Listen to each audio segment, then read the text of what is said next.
crazy motherfuckers? Welcome back to another Krazy Quickie. I'm your host with your most. I'm Cole. I'm here with the lovely, lovely Miss Amanda. Hi. You thought I was going to go...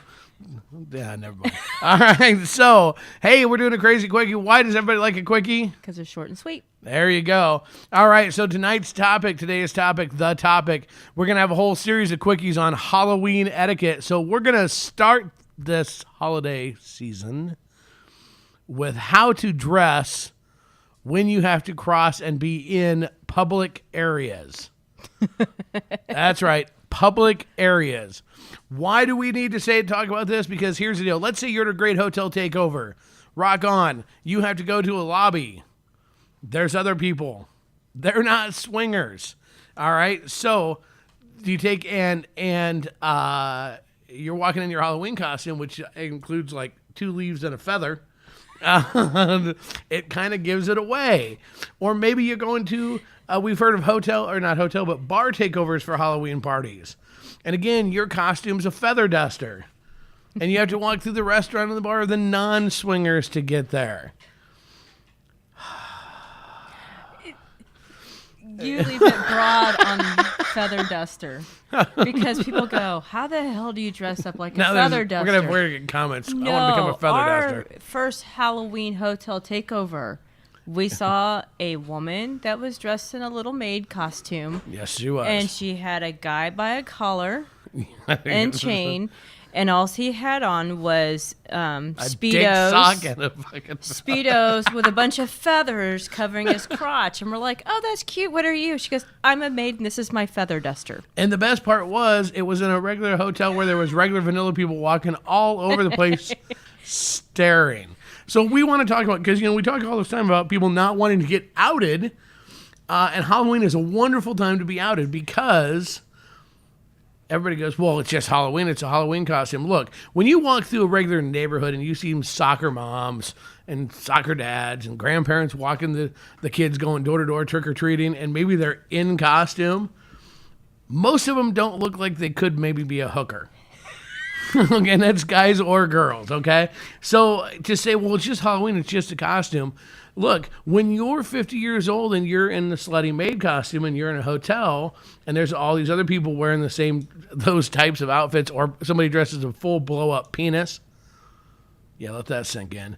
It's kind of obvious that maybe there's something different going on there. Just saying. Maybe so, okay. Absolutely love your costume. You should go with whatever you feel comfortable. If you feel comfortable being the guy going as a feather duster, go as a fucking feather duster. Rock on. But you need to keep in mind other people and kind of the other place where you're at a little bit.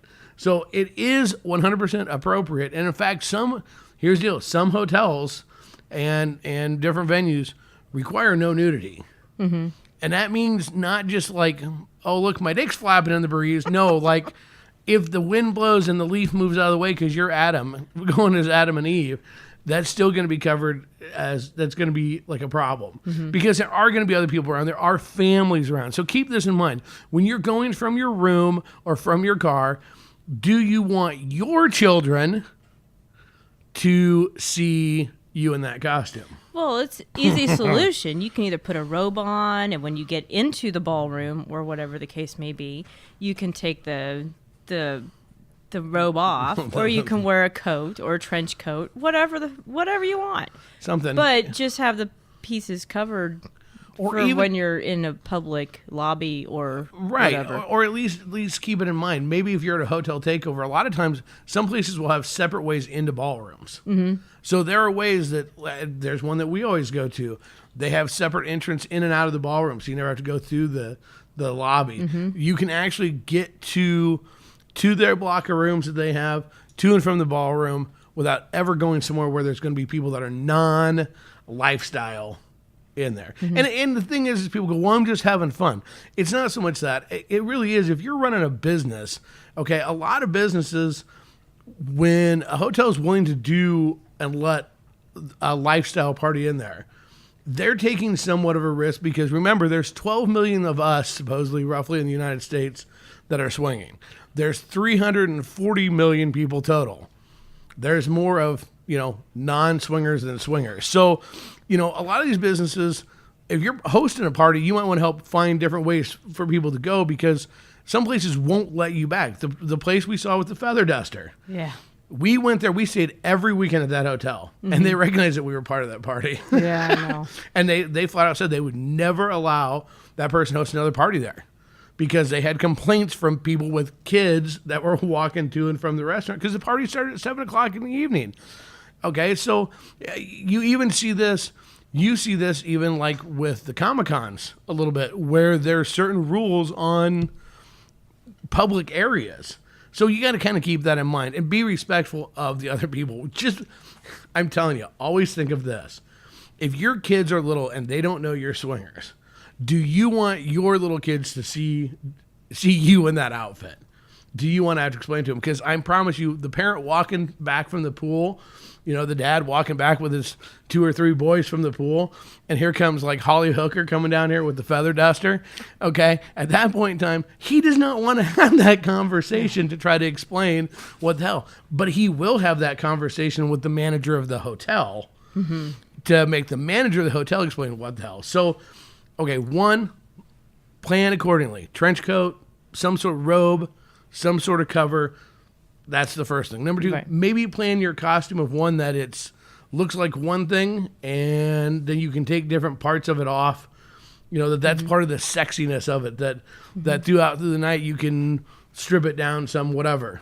Remember where you keep all the parts. So at the end of the night, okay. Number 3, try to maybe find a different, or as a host, provide or make sure people know other ways that they can get to the ballroom where they don't have to go through the public access areas. Okay, when you are drunk at the end of the night, remember to find your outfit. Okay, I understand you're hot, you're sweaty, you're horny. It's time to go back. It's time to go let shit get wild, right? That does not mean that it's okay to just carry your costume because at the end of the night, well, there's probably nobody up anyways. It's still public nudity, okay? So you still have to re-put it on, keep that in mind, re-put it on when you go back up to the room. So this brings us to the other thing, hotel rooms and hallways.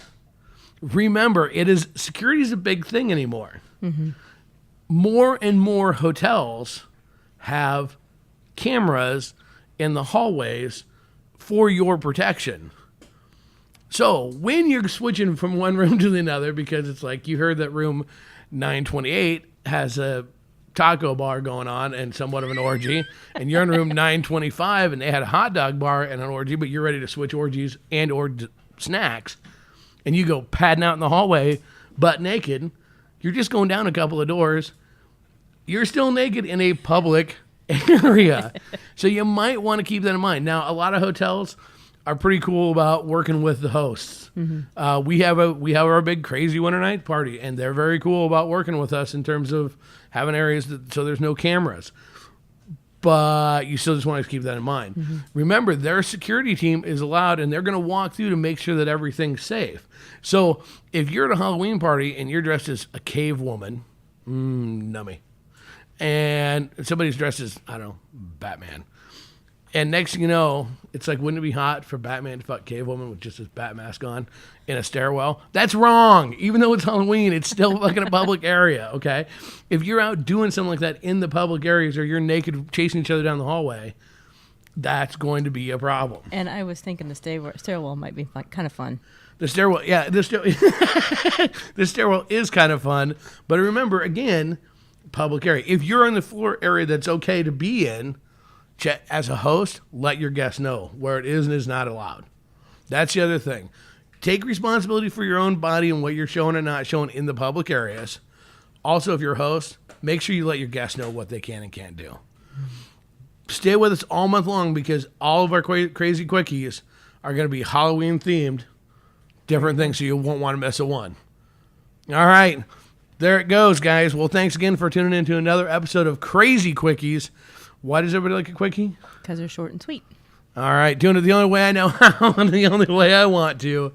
Casbah style, out. Bye.